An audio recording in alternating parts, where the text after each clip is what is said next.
Okay, good morning, everybody. I call the August 25th, 2026 meeting of the County Board to order. A quorum of members is physically present. I will entertain a motion to permit those members. All in favor? Any opposed? Motion carries. Okay, I invite everyone to stand and join in the Pledge of Allegiance. Member Cahill, will you please lead us in the pledge?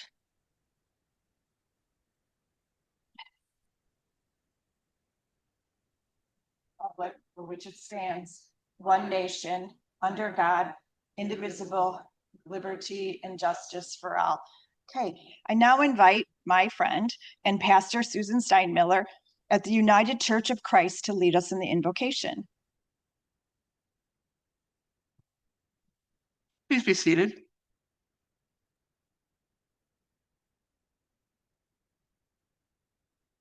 Good morning, Chair Conroy and distinguished members of the board. Before we begin your work today, let us take a moment to pause and listen to a song.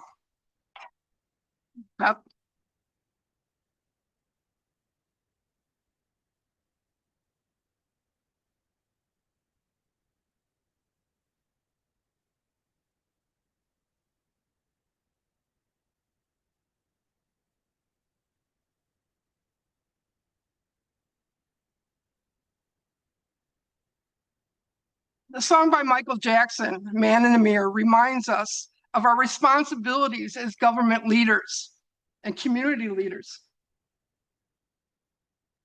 It reminds us to be human beings, that if you want to make the world a better place, you have to take a look at yourself and make that change. I invite you to look in that mirror today and ask yourself, what do I see? Do you see a person who first decided to run for office? Do you remember why you entered public service in the first place? Was it to serve the people? To be a voice for the vulnerable, those muted by fear? Did you want to be a steward for our communities? A champion for those who need leadership most? Why are you here? Let us remind that by serving the people created by our Creator, we fulfill a higher calling to serve our Creator directly. Every decision made in this chamber, every vote cast, and every policy considered touches real lives. Outside these doors, there are people that need you. Let us be reminded that you hold the profound privilege and responsibility to lift others up, to bring clarity where there is doubt, and to leave this county better than when you found it. Now, would you pray with me that we can look honestly into the mirror today and each day and reconnect our purpose and move forward with our hearts dedicated entirely to the service of the people. We pray that we continue to serve the people, and by this, we will serve our Creator. And this is good. And may we remember to look in the mirror once in a while to reflect where we are and where we want to go, and how we can best serve the people and our Creator. Amen. Asante. Shalom. Peace. Salam. Amen. Okay. All right. Mr. Deputy Clerk, please take the roll. Member Cahill, Member Childress, Member Covert, Here. Member Desart, Member Eckhoff, Member Evans, Member Galassi, Member Garcia, Member Heather, Member Honig, Member Krajewski, Member LaPlante, Member Martinez, Here. Member Ozog, Member Schwarzy, Member Twinatori, Member Yu, Here. and Member Zay. Okay, thank you.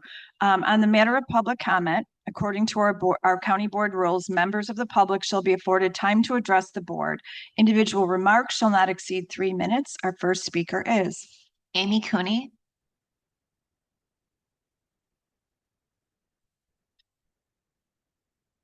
Morning, Chair Conroy and members of the DuPage County Board. I am Amy Cooney, the Executive Director of Repeat Boutique.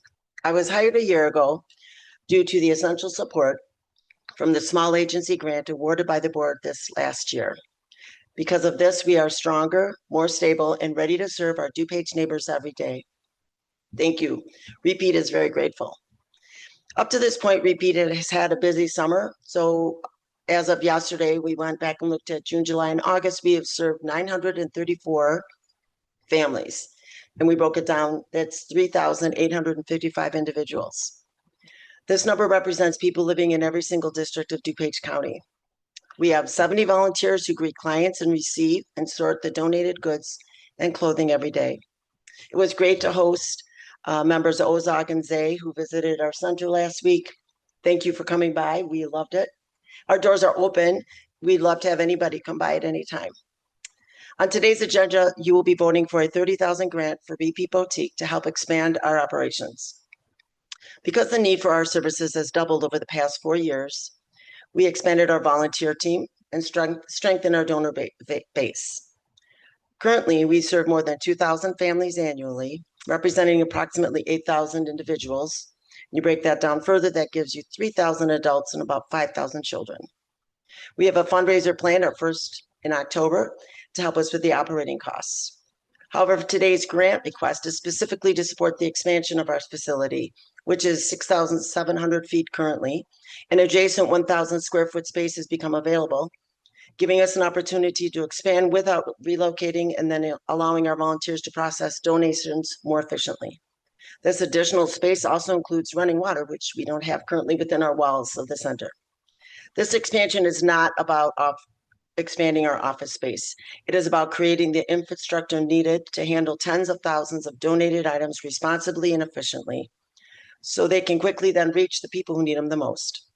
The $30,000 will be used to cover the rent increase and the startup costs necessary to optimize this new space for our volunteers to work. Quite simply, Repeat Boutique is a model for neighbors helping neighbors. Yes, we are founded on Christian values over 50 years ago, and those same values spur us on today to serve our neighbors. We do not discriminate. We don't turn anyone away. We take, in fact, I think, great pride in treating every person who walks through our doors with dignity.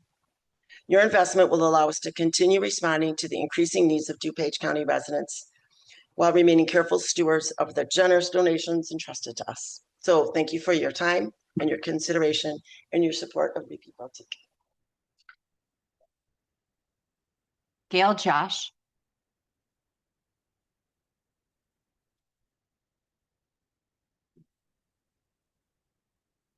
Sorry, I have to learn to write better. It's Gail Foster. That's Sorry. okay. No, that's okay. That's why I was a little slow getting up. So I'm Gail, excuse me, and I'm with Poise for Success. And we're a women's organization. We support all of the Chicagoland area, focusing on DuPage County. We are helping women who are on assistance, don't have the resources to be able to go out there and interview in. And we provide our services all for free, head to toe. And it's an amazing process.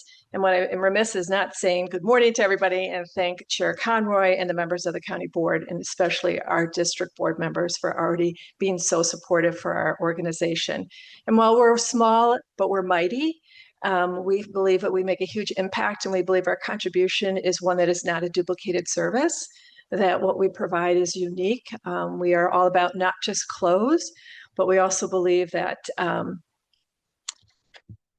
clothes are very important. It's what opens the doors, but it's the confidence that will get them through, to carry them through the interview process.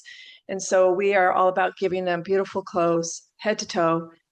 We are never make anyone feel uncomfortable. We are not anybody who makes judgments. We open the door and we do it with a smile. We want everyone to feel like they are here just to be able to have a wonderful time. I'm going to copy and mirror what the pastor said about looking in the mirror, because it's exactly what we talk about with our clients, is being able to look in the mirror, see somebody different, see somebody that they haven't seen before or they haven't seen in a long time. And part of what we contribute to in a very indirect way is mental health, because of confidence and the support that we provide makes a huge difference in someone's life. And they do feel like there is somebody out there that makes a difference, that cares and wants them to be able to be successful. And we do it in an incredibly respectful in a beautiful setting. We go through a rigorous process. I'll piggy on you when it comes to donations. It's a huge process. We inspect everything because we never want our clients to be the QC of our services. I will also tell you that women are often navigating more than just trying to find a job. There's so many things that they're juggling in their day. And it's really a privilege for us to be part of this process. We're truly honored to be able to be a member that can make a difference in the community. I also included in our proposal a letter from one of our clients who could not have said it any better as the impact of what Poise does for the community. And I will say that we believe that while we are small, that we are making a huge difference in the lives of women, and we do it with such great respect. We want everyone to come in there with lots of opportunity. We see people that are going through domestic violence, they may be homeless, they might be special needs, mental health, all different situations. But what we do is we treat everybody the same, and we welcome them with open hands and open hearts. We always want to present them with opportunity and feel like that there is somebody there to support them. And one of the critical things from the beginning to end is that everything, I know it's a Ms. Foster, your time is up. Thank you.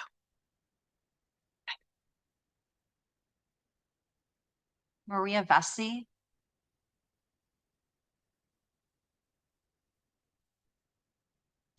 Hi, my name is Maria Vesey, and for some of the board members who have stated at previous meetings, I will tell you exactly who I am.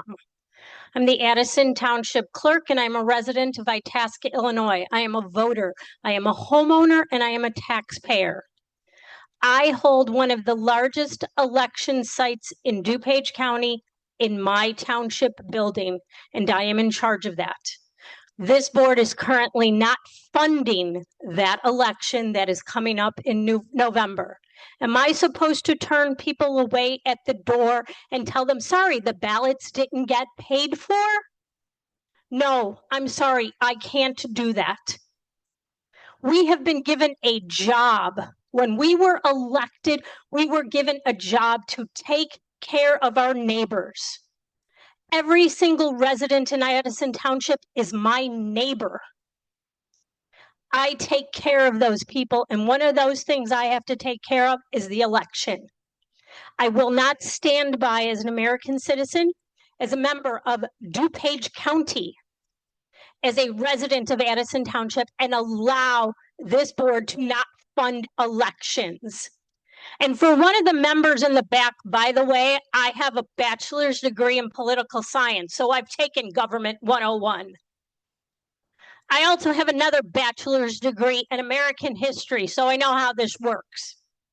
I have a third bachelor's degree in paralegal studies, so I know how the law kind of works. And I have a fourth degree, a master's in investment finance, so I know how money works. So please do not insult me when I leave this room, because I'm still listening and I'm still watching, and you know who you are. I have been called names by some of the members of this board, and I am not in the mood for the infighting anymore. If we don't start getting along, this is going to get much worse. We are not North Korea. And I refuse to allow elections to go down the tubes. And if we cannot follow the rules of elections, we should not be in charge of elections. Enough is enough. My two board members that I am looking at right now, I love and adore them. One is a Democrat, one is a Republican. They have come to me and helped my township with grants. They have stood in my hallways and cried and said, I promise you I will help you. They have done wonders for my township, and I am eternally grateful for that. But I will not allow this nasty faces. I will not allow any longer us not funding an election. This is ridiculous. And one more thing, I'm not too ghetto for DuPage County.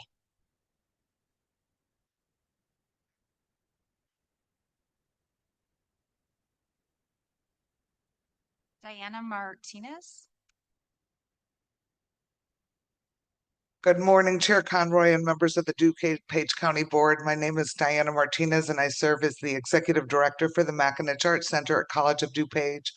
Thank you for your past support of Warhol and Andy Warhol Show and Hokusai, and for all of your involvement of many of you who come and visit our events.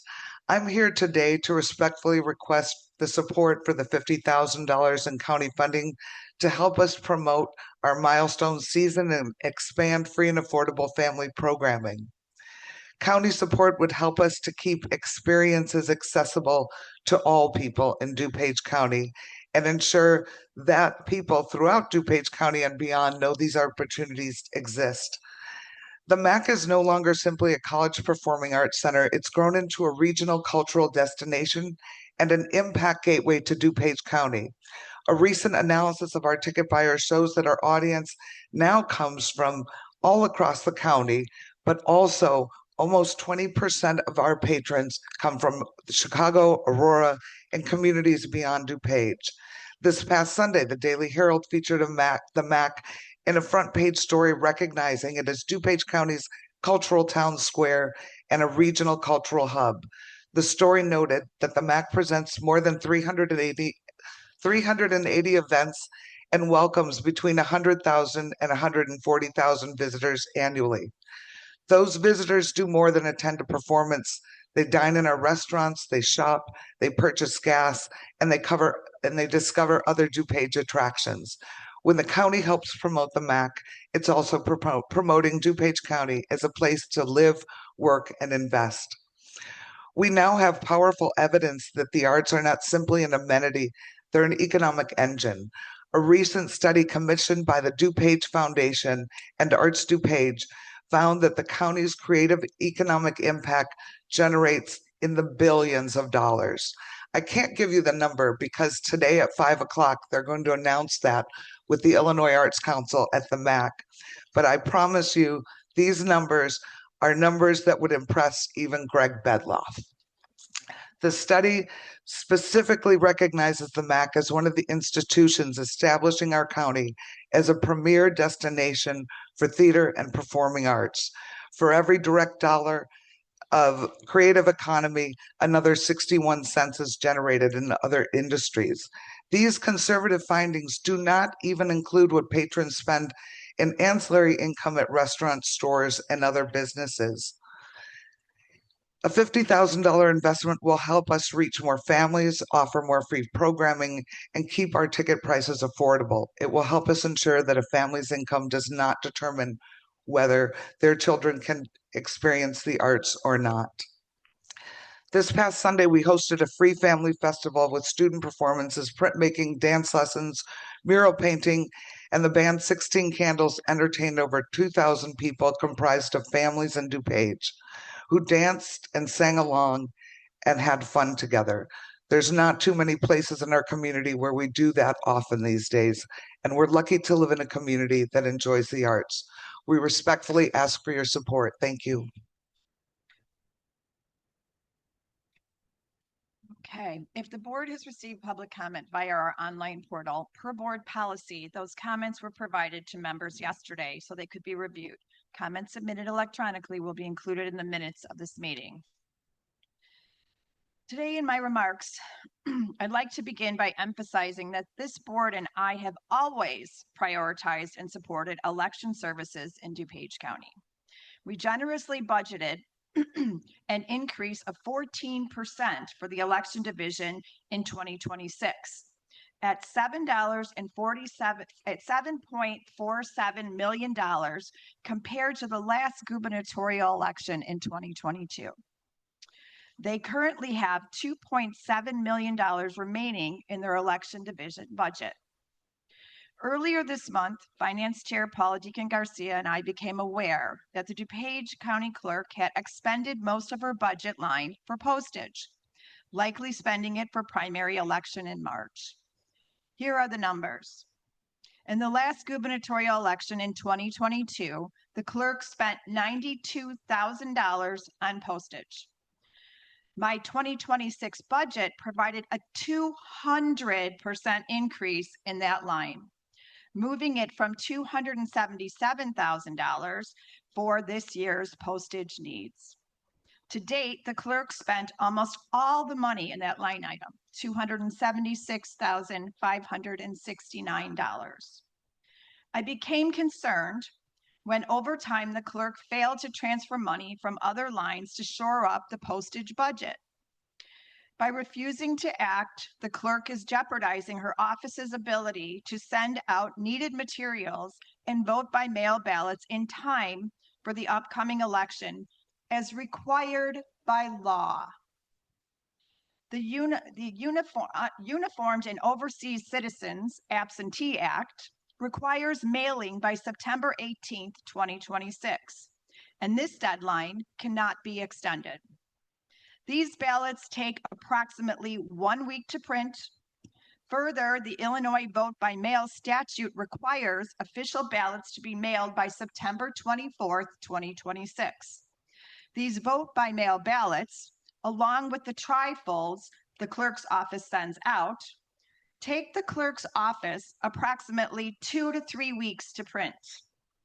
Therefore, on Thursday, August 13th, I sent an email to Clerk Kazmarek informing her that the election day is approaching.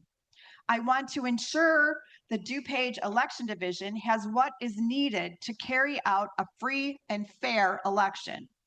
I proactively informed the clerk that if she needed resources to print and mail ballots, she should make a request to the board.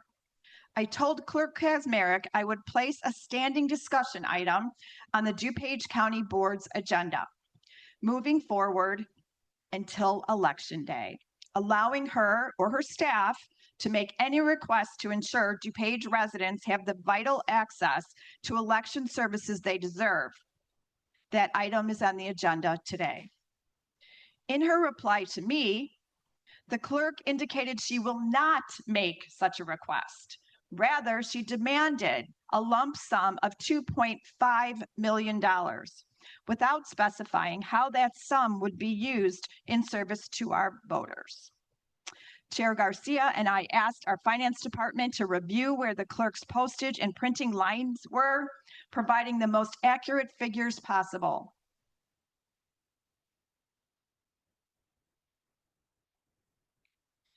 As I said earlier, the clerk has spent almost all of her postage budget on the primary election with just a few $1,000s left in that line.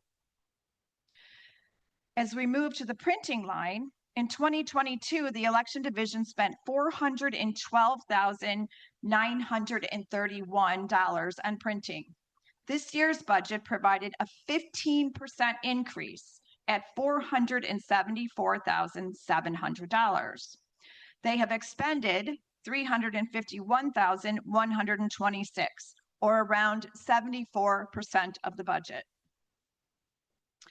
In the next budget line for rental for polling places, we gave them $145,000. They have spent about $85,000 for operating 250 polling places in the primary. $87,000 remains in the line for rental of polling places, seemingly plenty of money in that line. And in the line called statutory and fiscal, which pays election judges, the election division has spent $1.13 million on the primary for election judges' salaries. There is currently $1.19 million left in that line for election judges in November, seemingly more than enough based on past expenditures. And again, remember, there is a total of $2.7 million in the election division's overall budget. Therefore, our analysis shows there is adequate funding for rental and operations of all polling places in November. Today, as promised, Clerk Kazmarek or her staff have an opportunity to ask for assistance needed in any of their election budget items. We can see assistance is needed primarily in postage and printing lines. That is why I reached out to them proactively 2 weeks ago. I was hoping for a professional, productive conversation or an email exchange. I remain hopeful that someone from their office will provide direct, productive communication about the needs of the office to meet important deadlines, not just communicate through the press. I take the operation of elections very seriously. However, we will not allow the clerk to hold our elections hostage while demanding $2.5 million without any information about why that sum is needed. Once we see if anyone shows up, I may have more to say about this in new business. And now on to the consent items. I seek a motion to approve the consent agenda. Okay. All in favor? Okay. 26, 22, 75, DuPage County Board, regular meeting minutes, Tuesday, August 11th, 2026, 26, 21, 59, 8, 7, 2026, auto debit pay list, 26, 21, 63, 8, 7, 2026 pay list, 26, 21, 80, 8, 11, 2026 pay list, 26, 22, 32, 8, 14, 2026 pay list, 26, 22, 68, 8, 18, 2026 pay list, 26, 21, 76, 8, 10, 2026 IDOR wire transfer, 26, 21, 96, 8, 10, 2026 Corville wire transfer, 26, 21, 86, County Recorder Monthly Revenue Statement, July 2026, 26, 21, 87, County Clerk Monthly Receipts and Disbursements Report, July 2026, 2026, 26, 22, 94, Treasurer's Monthly Report Investments and Deposits, July 2026, 26, 22, 77, change orders to various contracts as specified in the packet. All in favor? Okay, let's move on to County Board and Vice Chair Childress. Thank you, Madam Chair. I'd like to move on CBR 4226, the appointment of Lynette Turner to the DuPage County Historical Museum Foundation Board. It's been moved and seconded. Roll call, please. Member Childress. Yes. Member Covert. Aye. Member Desart. Member Eckhoff. Member Evans. Member Galassi. Member Garcia. Member Heather. Member Honig. Member Krajewski. Member LaPlante. Aye. Member Martinez. Aye. Member Ozog. Member Schwarzy. Member Tornatori. Member Yu. Aye. Member Zay. And Member Cahill. Okay, Vice Chair Childress. Thank you, Madam Chair. I'd like to move on CBR 4326 to the appointment of Zane Rahman to the Zoning Board of Appeals. Leave is granted. Vice Chair Childress. Thank you, Madam Chair. I'd like to move on CBR 4426, the appointment of Dennis Moran to the Zoning Board of Appeals. Leave is granted. Thank you, Vice Chair Childress. Finance and Member Garcia. Thank you, Chair Conroy. I make a motion to approve FIR 011726, acceptance and appropriation of the Adult Redeploy Illinois Program Grant for the program year 27. This is in the amount of $459,705 for the probation and court services. It's been moved and seconded. Roll call, please. Member Garcia. Aye. Member Heather. Member Honig. Member Krajewski. Member LaPlante. Member Martinez. Aye. Member Ozog. Member Schwarzy. Member Tornatori. Member Yu. Member Zay. Member Cahill. Member Childress. Member Covert. Aye.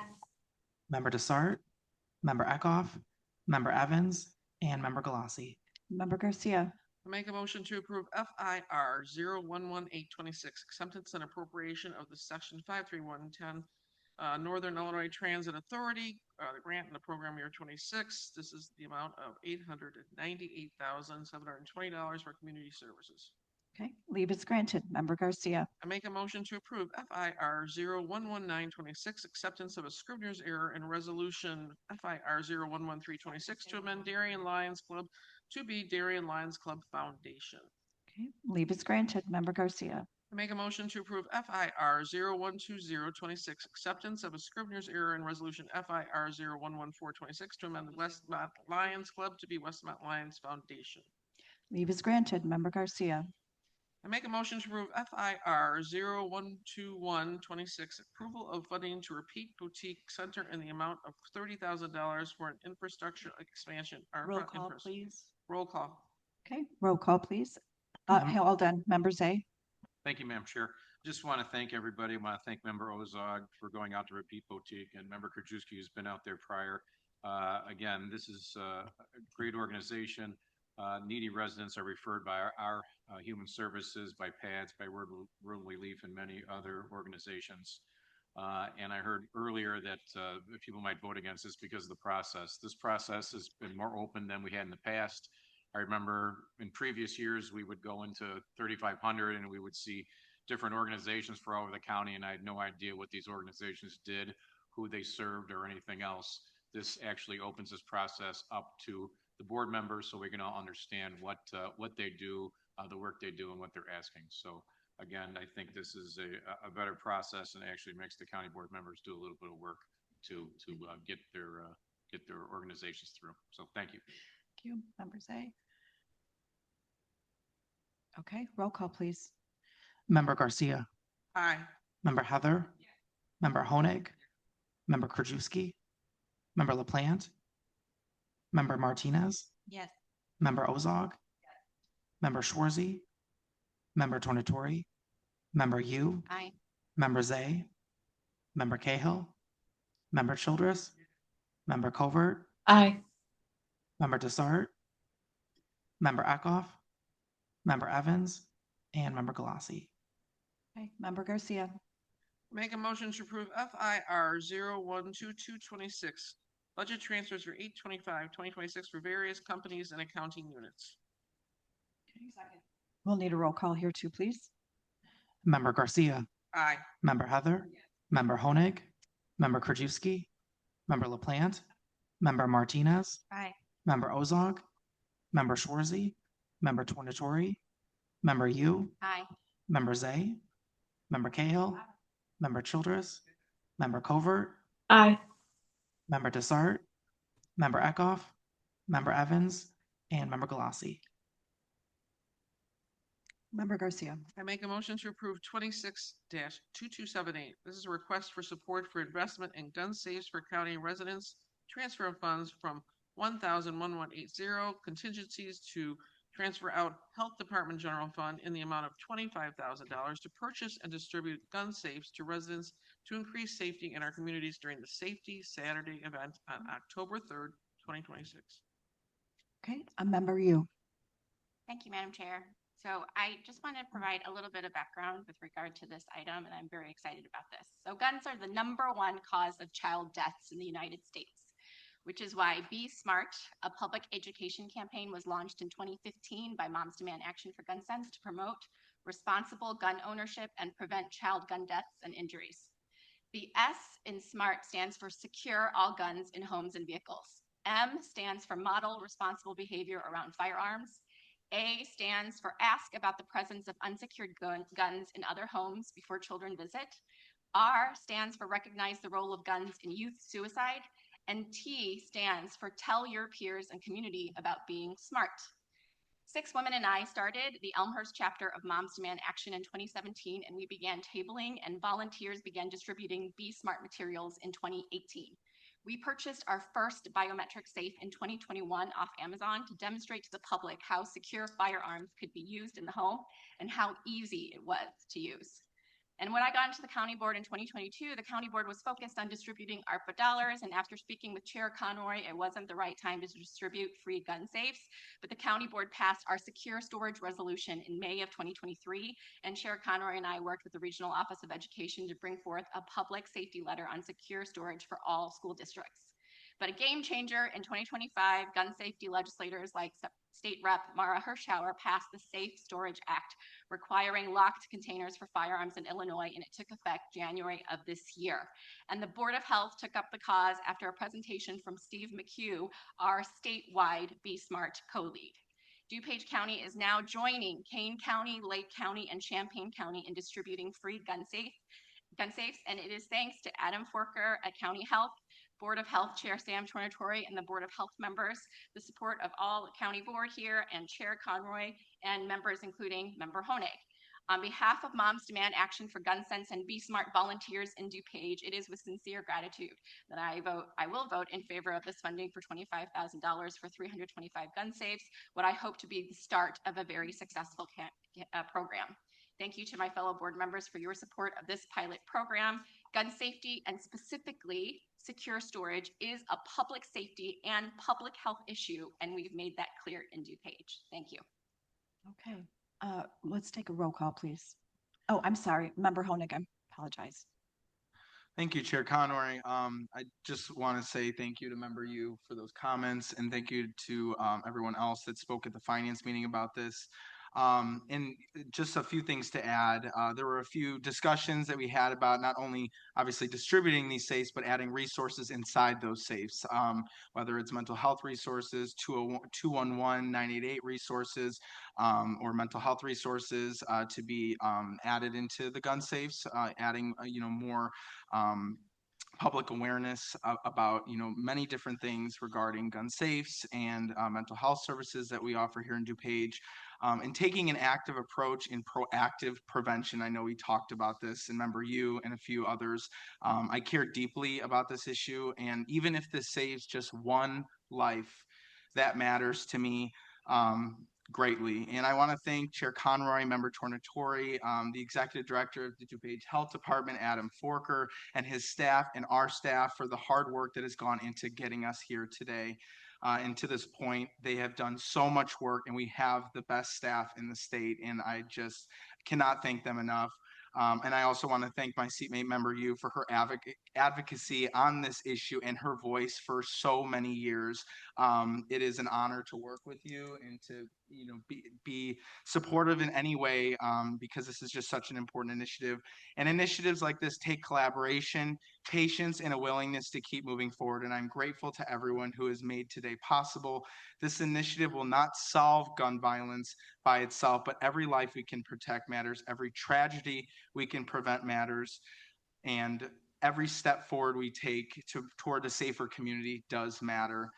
My friend Susan Stein-Miller, who gave the invocation this morning, talked about looking into the mirror and choosing who you want to be and how what we do here affects real people. And I believe that is what we are doing here with this initiative. This initiative means a great deal to me and many people who have been fighting for years for safe gun storage, and I hope I can count on your support here today. Thank you. Thank you, Member Honig. And just to add to this, when you think about gun safes, we have responsible gun owners. Our biggest challenge is that person who's at a breaking point and is looking for a way out. If they use a gun, there's no chance at them ever having a second chance or accidentally shooting somebody. So for those reasons alone, I am very proud that this board and Member Tornatori have led the charge to do this. So we'll take a roll call, please. Member Garcia. Aye. Member Heather. Member Honig. Aye. Member Krajewski. Member LaPlante. Member Martinez. Aye. Member Ozog. Member Schwarzy. Member Tornatori. Member Yu. Aye. Member Zay. Member Cahill. Member Childress. Member Covert. Aye. Member Desart. Member Eckhoff. Member Evans. And Member Galassi. Okay, Member Garcia. I make a motion to approve FIR 012326, revision to personnel budget for the Housing and Community Development Department. Okay, Member Galassi. Thank you, Madam Chair. I just want to reiterate what I said in finance this morning, that I really would like to encourage the county to go out for an executive search for this very, very important role. Thank you. Okay, want to take a roll call, please? Member Garcia. Aye. Member Heather. Member Honig. Member Krajewski. Member LaPlante. Member Martinez. Member Ozog. Member Schwarzy.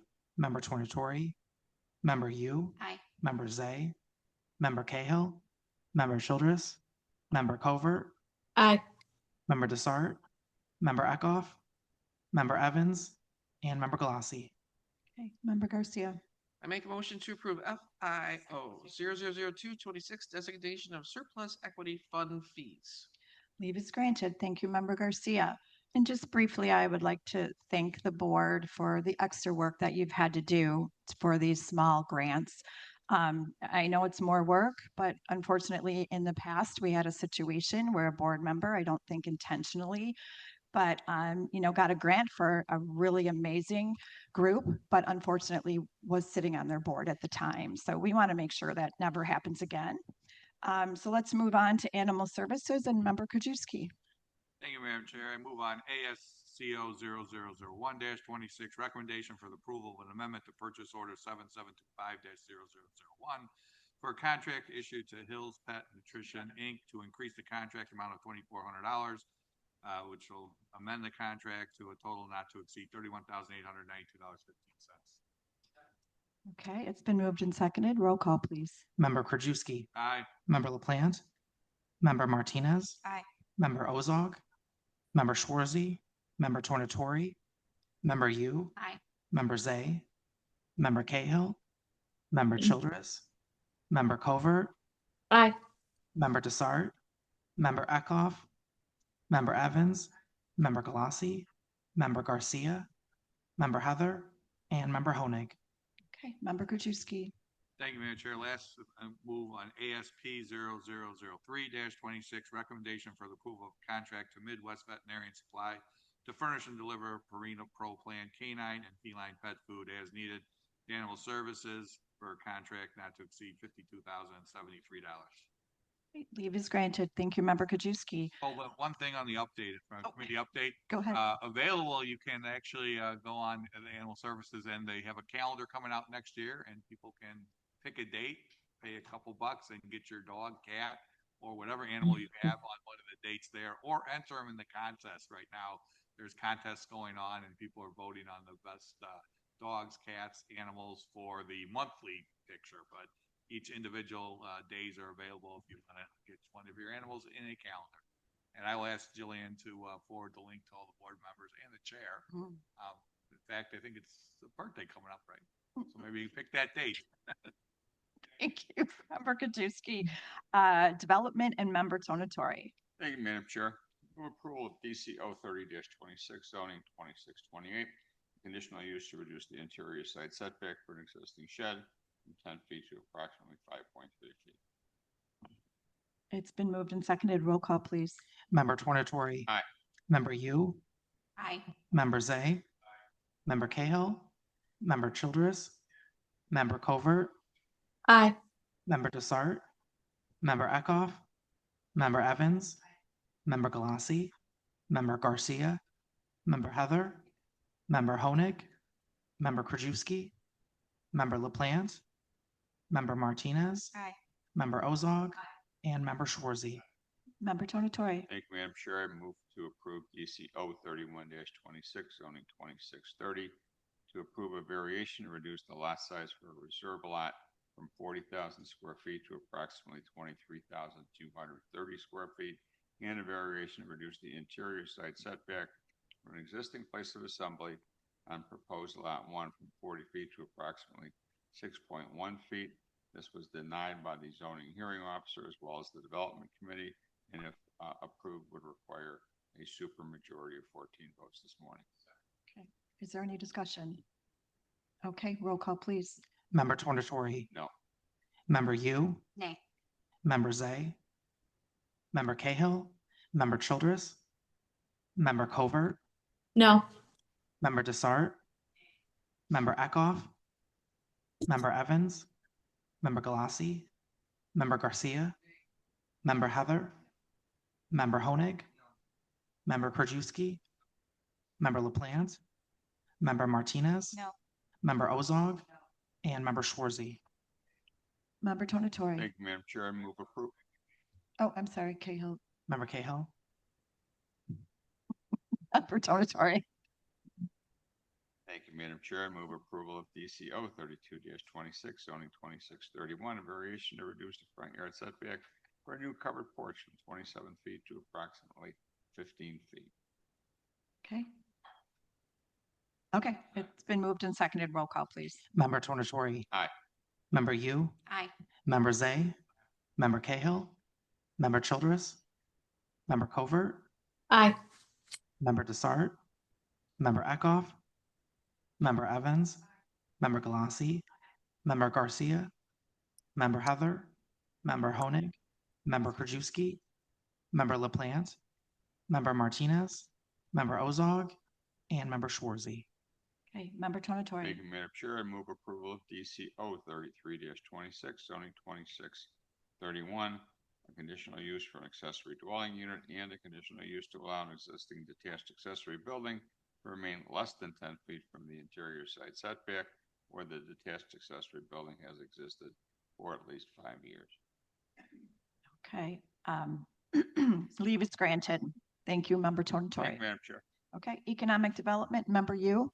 Thank you, Madam Chair. So for my remarks, I just wanted to bring your attention to the most recent Choose DuPage newsletter, which talked about the fact that in DuPage County, the building trades support growth across commercial and industrial construction, healthcare, infrastructure, residential development, and the techniques that keep businesses operating.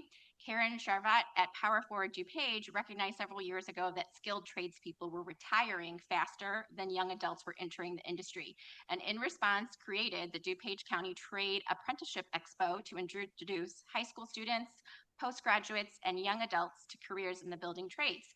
And now in its 7th year, the Expo gives attendees the opportunity to meet directly with apprenticeship training directors representing more than a dozen trade affiliates. And the 2025 Expo attracted more than 800 attendees from throughout DuPage. So this year it will be on Thursday, October 15 from 3:30 p.m. to 6:30 p.m. at IBEW Local 701 Hall in Warrenville, where over a dozen trades will be represented and will be available to answer questions. Please forward on this information to members of your community, your district board members. In addition, at the last Economic Development Committee, we received an update from Lisa Shabak on some of the key highlights of the recently completed Workforce Innovation and Opportunity Act program year. And those include, number one, over $2.2 million in grants awarded to 440 local job seekers to attend in-demand occupational training programs in healthcare, advanced manufacturing, IT, and other key industries. 2, over $542,000 in grants awarded to local businesses to strengthening their existing workforces, and an average wage at exit for program completers of over $60,000 a year. And with our countywide efforts to combat food insecurity, it's really relevant to point out that SNAP recipients who completed WIOA services this grant year had an average wage at the exit of their program of $63,600 annually, which is a 17% increase from last year. The federally funded workforce development programming that WorkNet DuPage provides is an investment in both the livelihood of eligible residents and their families, as well as an investment in our local economy and business community. And there are multiple success stories of WorkNet clients where you can see the real impact of WorkNet, from young adults gaining confidence and launching their careers to single mothers persevering in their education and employment despite facing a multitude of challenges, and to executives handling the stress of a layoff and the search for new employment. So I just want to commend the team at WorkNet again for all the assistance they provide to people who walk through their door with great care and expertise. Thank you. Thank you, Member Yu. We're going to move on to Environmental and Member Heather. No update at this time, Madam Okay, Chair. Thank you. Human Services and Member Schwarzy. Thank you, Madam Chair. No report today. I'll move on HSP 3126, recommendation for the approval of a contract purchase order to Senior Medical Care PLLC for professional services for medical director for the DuPage Care Center for the period of September 1st, 2026 through August 31st, 2027 for a contract amount not to exceed $48,000. It's been moved and seconded. Roll call, please. Member Schwarzy. Member Tornatori. Member Yu. Aye. Member Zay. Member Cahill. Member Childress. Member Covert. Aye. Member Desart. Member Eckhoff. Member Evans. Member Galassi. Member Garcia. Member Heather. Member Honig. Member Krajewski. Member LaPlante. Member Martinez. And Member Ozog. Okay. Thank you, Member Schwarzy. Now on to Judicial and Public Safety and Member Evans. Thank you, Madam Chair. For my committee update, budgets have been presented in the JPS committee meeting, and I want to thank all the elected officials plus staff from the Sheriff's Office for presenting their budgets. If anybody wants to go back and watch them, they are on the August 4th meeting and August 18th. We had two meetings. One was the regular meeting and one was special call. So feel free to go back there if you want more information about and to watch the discussion for these budgets. So with that, I move to discharge the JPS committee as to agenda item 15A, that's JPS R-18-26. All in favor? Aye. Aye. So moved. Thank you. I move on JPS R-18-26, resolution authorizing the execution of an intergovernmental police service assistance agreement between the County of DuPage on behalf of the DuPage County Sheriff and Illinois municipalities for the President's Cup Golf Tournament to be held at Medina Country Club from September 22nd, 2026 through September 27th, 2026. Okay. Any discussion? Okay, roll call, please. Member Evans, Aye. Member Galassi, Member Garcia, Member Heather, Member Honig, Member Krajewski, Member LaPlante, Member Martinez, Aye. Member Ozog, Member Schwarzy, Member Tornatori, Member Yu, Aye. Member Zay, Member Cahill, Member Childress, Member Covert, Aye. Member Desart, and Member Eckhoff. Okay, Member Evans. Thank you. I move on JPSP-44-26, recommendation for the approval of a contract purchase order to VirtueCom Inc. for small IT equipment for the circuit court clerk for the period of August 25th, 2026 through August 24th, 2027 for a total contract amount of $99,323.95. Leave is granted. Member Evans. Thank you. And finally, I move on JPS O-3-26, amendment of clerk of the circuit court fees, and that's for the 18th Judicial Circuit. Okay, leave is granted. Thank you, Member Evans. Thank you. Legislative and Member Desart. Thank you, Madam Chair. A couple of exciting laws that Governor Pritzker signed into law last week. That's SB 3044, which strengthens protections for survivors of domestic violence and harassment by closing a legal loophole that occurs between emergency and final orders of protection. SB 3048 creates safeguards for those at the highest risk of being seriously hurt or killed by an intimate partner. And SB 3506, which expands access to sexual assault nurse examiners with telehealth options. The tollway, the board of directors of the tollway approved toll increases. And in Washington, the Senate began its summer recess after a rare Saturday session on August 8th, where they did overwhelmingly pass a temporary continuing resolution funding through December 11th. Thank you. Thank you, Member Desart. Okay, Public Works and Vice Chair Childress. Thank you, Madam Chair. I'd like to move on FMP 2826 on the recommendation for the approval of a contract to Midwest Office Interiors to furnish and deliver courtroom probation seating for facilities management for a period of August 25, 2026 through August 24, 2027 for a total contract amount not to exceed $43,077.62. It's been moved and seconded. Roll call, please. Member Childress. Yes. Member Covert. Aye. Member Desart. Member Eckhoff. Member Evans. Member Galassi. Member Garcia. Member Heather. Member Honig. Member Krajewski. Member LaPlante. Member Martinez. Member Ozog. Member Schwarzy. Member Tornatori. Member Yu. Aye. Member Zay. And Member Cahill. Vice Chair Childress. Thank you, Madam Chair. I'd like to move on FMP 2926 on the recommendation for the approval of a contract to KI to furnish, deliver, and install replacement gallery seating for courtrooms 4000, 4005, 4007, and 4017 at the Judicial Office Facility for Facilities Management for a period of August 25, 2026 through March 31, 2027, for a total contract amount not to exceed $219,024.39. Leave is granted. Vice Chair Childress. Thank you, Madam Chair.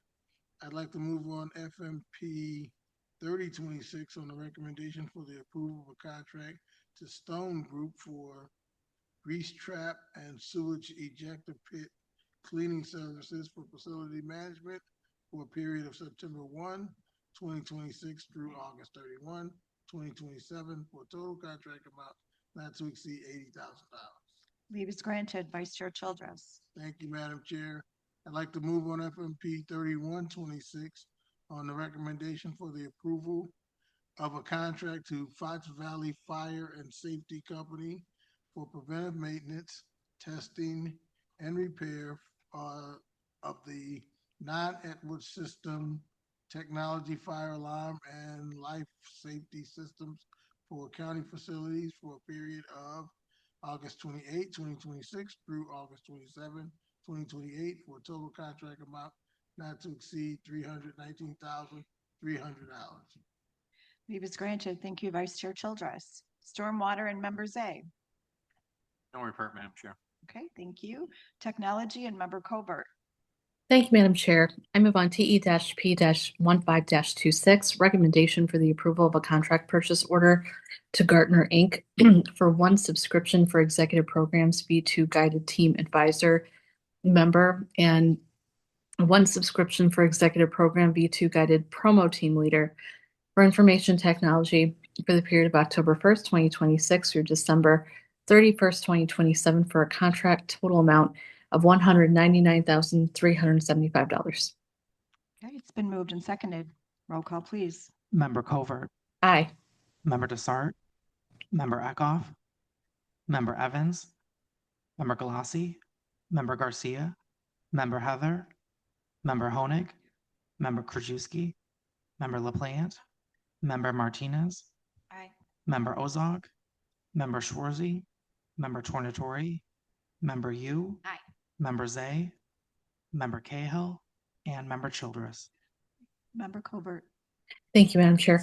I move on TE-P-16-26, recommendation for the approval of a contract purchase order to SHI International Corp. For the procurement of Absorb software annual licensing and hosting with premium support for information technology for the period of September 14th, 2026 through September 13th, 2029 for contract total amount of $133,144.12. Leave is granted. Thank you, Member Covert. Transportation and Member Ozog. Thank you, Madam Chair. I move for approval of 262200, a second amendment to the Rideshare Access Program reimbursement agreement between PACE and the County of DuPage. It's been moved and seconded. Roll call, please. Member Ozog, Yes. Member Schwarzy, Member Tornatori, Member Yu, Aye. Member Zay, Member Cahill, Member Childress, Member Covert, Aye. Member Desart, Member Eckhoff, Member Evans, Member Galassi, Member Garcia, Member Heather, Member Honig, Member Krajewski, Member LaPlante, and Member Martinez. Aye. Okay, Member Ozog. Thank you.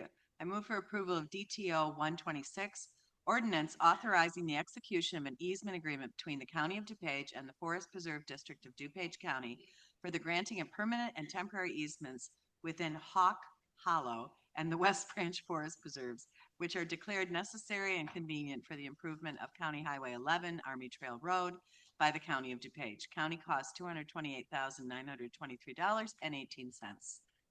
Leave is granted. Thank you, Member Ozog. Thank you. Okay, we'll move on to old business. Does anybody have anything in old? Member Krajewski. Two real quick things that we approved, that's security for the Medina and the President's Cup. The PGA came out last week at the FedEx St. Jude Championship down in Memphis. They've been doing that since 2014, saying that come 2028, their PGA is changing their focus and going to be focusing on the big markets. And they specifically mentioned New York and Chicago. Going forward in 2028, they're going to do a subdivision of championship series at the high big market places and then the Challenger series. So after 2028, I'm sure there'll be a lot of emphasis in the Chicagoland area. So the extent we do a good job at Medina, we have the opportunity to get in a future big championship event from the PGA. And they even talked about Memphis. That was about 130 million in economic benefit last year at the St. Jude's.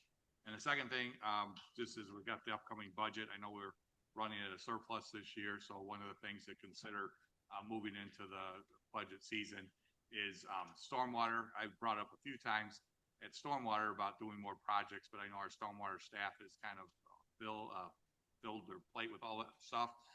However, we did do a program under CARES, I believe, where we did a matching program with the municipalities and where they had shovel-ready projects in their districts or in their towns, excuse me. We did a matching.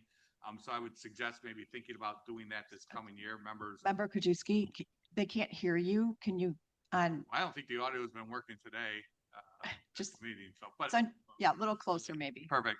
And members Galassi and Evans and myself had our District 3 meeting last week, and all the mayors in our district were talking about stormwater, and more stormwater, and they have individual projects within their communities that their engineers and consultants have identified smaller projects, but we could maybe work on doing a municipal sharing program with some money with the county, since we're handling the ones in our unincorporated areas, but maybe we can partner with some of the municipalities. And I think Member Evans is going to be at Stormwater next week, bringing that up at her meeting.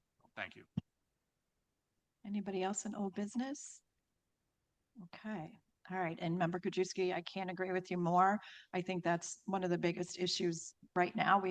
It's unbelievable, this unprecedented weather that we're experiencing. And if there is anything we can do within the stormwater realm to help and mitigate that, then I think we should. Okay, new business. Is there at this time, is there anyone here from the clerk's office in person or online with a request to speak?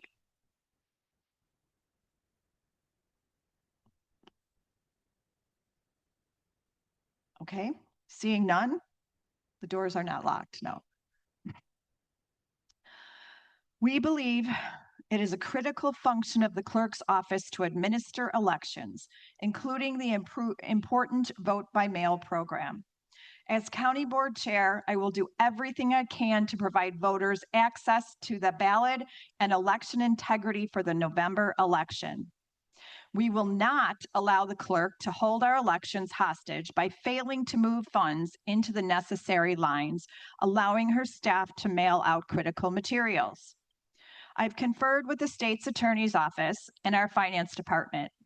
Together with Finance Chair Garcia, we have agreed that if the clerk will not fund postage in her office as a matter of urgency, we will do so.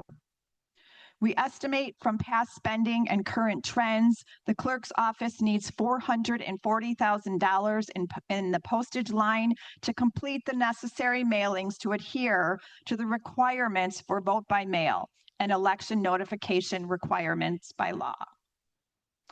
We also believe that they need $225,000 to complete the printing. Therefore, I will ask this board to provide an additional appropriation to the clerk's election division postage line for $440,000 and $225,000 for printing in a special call of the county board meeting to be held Tuesday, September 1st at 8:30 a.m. I recognize this action may be unprecedented, but I believe if we act quickly, and we need to act quickly and definitively. We must do all we can to guarantee fair, accessible elections. Our DuPage voters deserve nothing less. Okay, anybody else in new business? Member Zay. Thank you, Madam Chair, and I appreciate your efforts on this. I would like to get some, maybe some from the state's attorney. You know, the clerk sends out those trifold applications to all voters in DuPage County. I'm not sure if that's even required through state law at that point. I'm not sure it is. So if we can have a check on that to make sure, because obviously that's a lot of printing. I guess nobody wants to say anything, but it's, you know, obviously kind of strange that, you know, in the past, when there hasn't been primaries for that clerk's office, the postage and the printing costs are down. The one time when the clerk was up for election, all of a sudden we spent all the money during that printing, which obviously that all that printing and all that information went out, all the mailing went out with her name on it. So again, I think some of this is not necessary. I mean, not necessarily her spending in the past, but obviously we need to spend in the future and make sure that everyone who wants a ballot gets a ballot and that we have a fair election process. So it's unfortunate that we've been backed into this and almost blackmailed into this position. But again, I'm sure you and this county board will do the right thing and make sure our residents have a fair election. Thank you. Thank you, Member Zay. Member Krajewski. Just to pick up on what Member Zay stated, I'd like to ask the state's attorney also to look at that. My understanding was the law, when it was passed, was required to send out those brochures to anybody who has absentee voted over the last 5 or 6 years, but not every single DuPage resident, which we've been sending them out to. So again, I just like clarification on what the law was, the requirement that we have to do. Again, I don't think it was every voter. I think it was everyone who has requested over however long period of time absentees in the past. Member Ozog. Thank you, Madam Chair. It's bad enough to hear the numbers that you quoted in terms of what was spent on the primary as a board member, but I would like answers as a taxpayer, and those are not forthcoming. Nobody is here today. Why did we spend this kind of money and are allegedly in this troubled position that we can't carry on our vote by mail? The clerk for decades has claimed to be the biggest advocate for good elections in DuPage County. And yet this, and again, as you know, I'm Irish, but this is shenanigans, and this is our elections. And considering what's going on at the national level, I'm sure you're all aware of what happened yesterday with the Supreme Court. The President of the United States is threatening us that the Postal Service, which has now eliminated our 3-day pickup, 3 times a day pickup in front of the Glen Ellen Post Office to 1, can't take care of the post office in downtown Glen Ellen, and they're going to be going through voter lists to find out if people are legitimately able to vote. It's dystopian what's going on at the federal level. So the least we can do is to have properly funded elections at our local level. So whatever shenanigans, and I'll use that word again, are going on here, it's unconscionable. And I look forward to our meeting next week, because we have to fix this, and we have to fix it immediately. And it's a really sad testimony to the fact that because she lost an election, the clerk is willing to really blow the whole election up. And it's really just a damn shame. Thank you. Okay, now I'd like to invite Member Eckhoff and Member Ozog to introduce the first 2 requests, and Member Garcia to introduce the third. I think mine's first, so I can Okay, go ahead. We've all been given the funding application by Doodlebug Workshop Vocational Training Center, Inc. They're located at 314 South Main Street in Whedon, which is pretty much south of the tracks, just across the street from or close to the car cleaners. They are an organization that serves individuals with intellectual and development disabilities, primarily when they are no longer have services available to them through the school system and high school. They served in 2025 891 people, and they've got 2 separate types of programs. One's vocational training, where they have individuals do woodworking, teach them or follow up with them to make sure that they follow directions, that they finish their projects, that they put away their tools. And then they partner with Town Square down in the south end of Whedon to sell those projects. They have sidewalk sales, and part of it is to sell their wares, but also to just interact with the public so that they continue to learn how to interact with people and work with them. Second part of the program is Community Day Outing, which has them leave the premises or have people come to the building and see what they do there, possibly take home something. I had in addition to the woodworking, some of the things that they've made are laser engraved stained dog leash holders. I'm sure Ms. Desart and I will be down there trying to get something for cats. But Valentine picture holders, hanging chalkboards, different things that they can make and then sell. The community day outing, like I said, is something where they have people come in, take some of those things home. They also have an adult day, Monday through Friday from 9 to 2, where they serve up to 30 people, again, focusing on interacting with people just by making cookies or having an exchange of information. And they're looking for $20,000 to expand their facilities, and they're having a ribbon cutting on Thursday, September 3 at 3:30 p.m. If you would like to, that's before the vote, if you'd like to go see their facilities. Okay, anybody, any questions? No? Okay, good. All right, then we'll move on to Member Ozog. Thank you, Madam Chair. This is, I believe, the third or the fourth time that I have advocated for $50,000 to go to the Mackinac Arts Center at the College of DuPage, which is indeed in District 4, but clearly impacts the entire county. Hopefully, some of you were able to get to their Lakeside concert series this summer, a free concert series with thousands of people on the lawn, groups brought in from all over the country. We saw a group that had done Les Miserables on the West End in London. Amazing, amazing evening. But we are really blessed to have this here, or this art center here. This past week, if any of you saw it, there was a really nice article in the DuPage, the Daily Herald, calling the MAC our cultural town square, which it is indeed. It has definitely evolved into that over the last 40 years. The other important thing to know is that the economic benefit of this art center is really huge. Director Martinez chose not to share her figures with us, but I'll be going there to the, tonight will be the Arts DuPage 10th anniversary, and I'll be there, and I will await and will report on the economic impact that they are able to share with us. And both shows,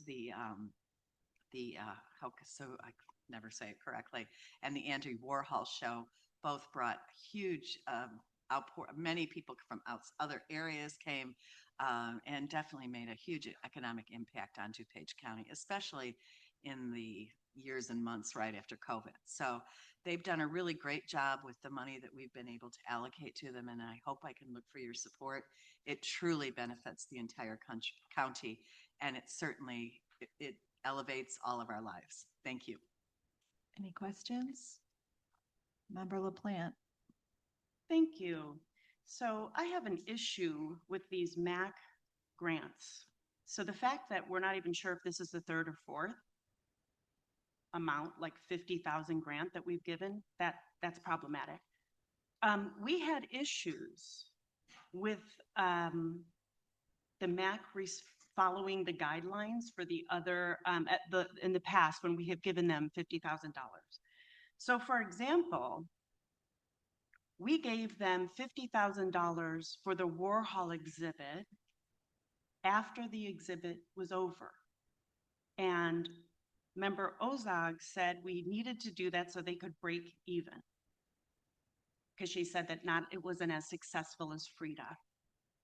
So I'm just curious, is that what we are doing? Are we helping not-for-profit organizations break even when things don't go well? We gave them that money after the exhibit was over. So I remember Member Zay was very, very upset and concerned about that because it didn't seem to make sense. Member Krajewski and I did reach out to staff to get more information.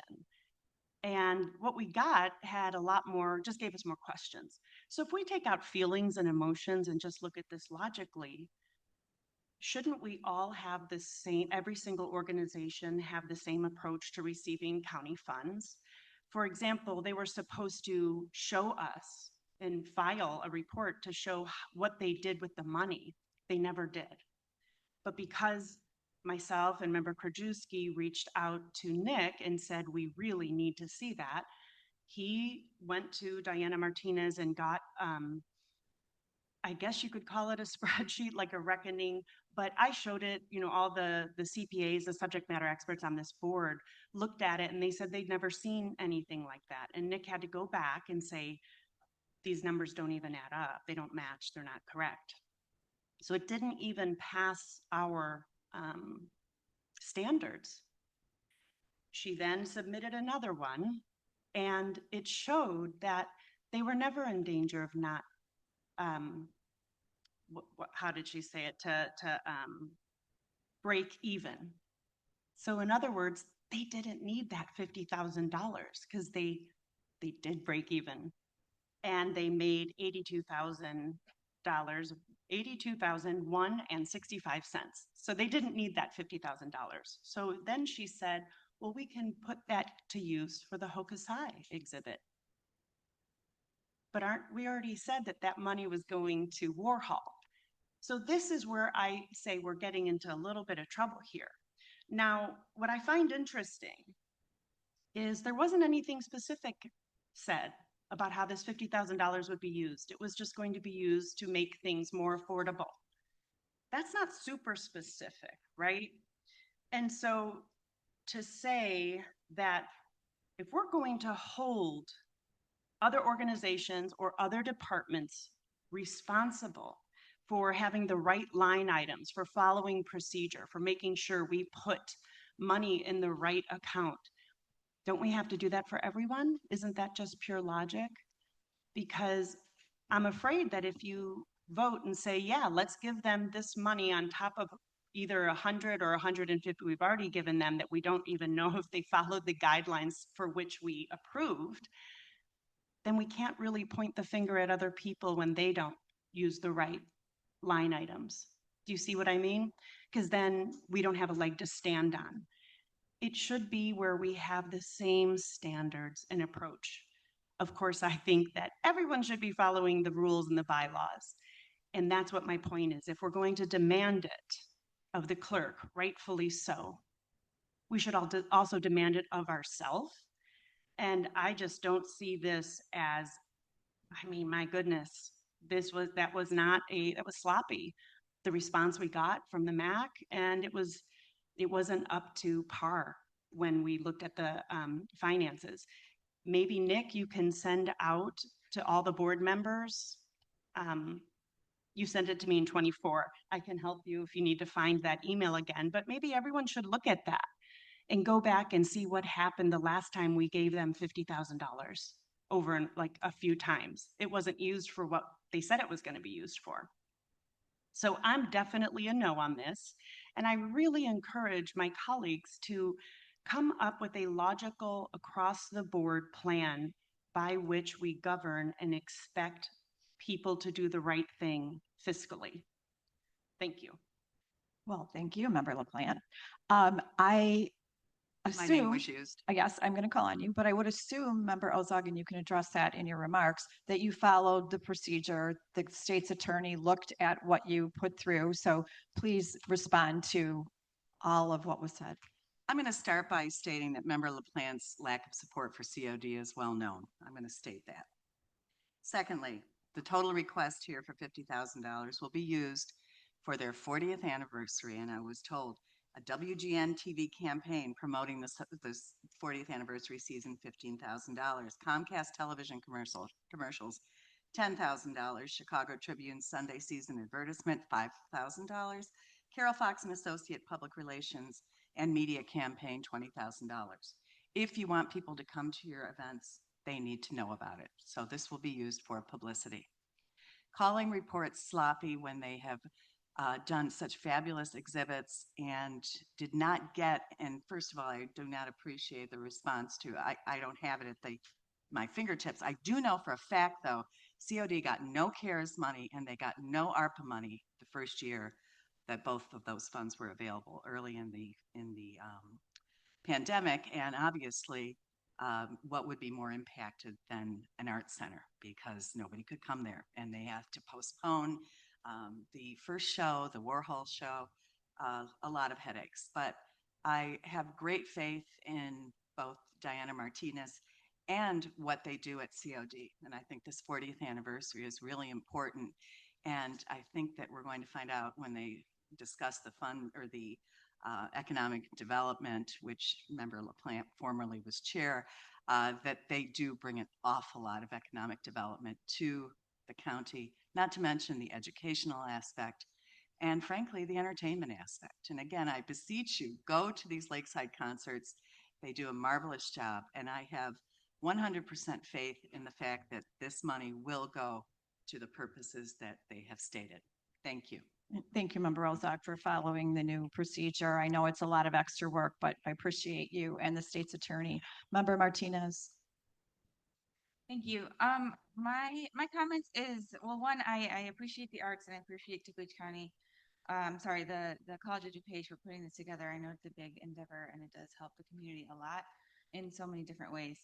The $50,000 for the support they're doing, my comment is based on my background in media and advertising and marketing and working with community organizations. And so $50,000, what I see here is a TV campaign and a newspaper campaign. So my request is for the organization to think through and maybe also consider a digital campaign. It is probably the #1 way to reach people today. TV is dead, newspaper is dead. So let's make this money impactful. The other thing is also because of my experience, I know that a lot of these organizations like WGN, Comcast Tribune, want to become media sponsors and donate media dollars on top of dollars they receive. So there's many ways to maximize a $50,000 media campaign purchase. I just want to make sure that they're also exploring those options. Thank you. That's great. And I just want to add that, you know, the arts is very important to me. I'm very supportive of the Mackinac, and I truly believe that is growing every year. And I think we could consider it to be the Ravinia of the West. Member LaPlante.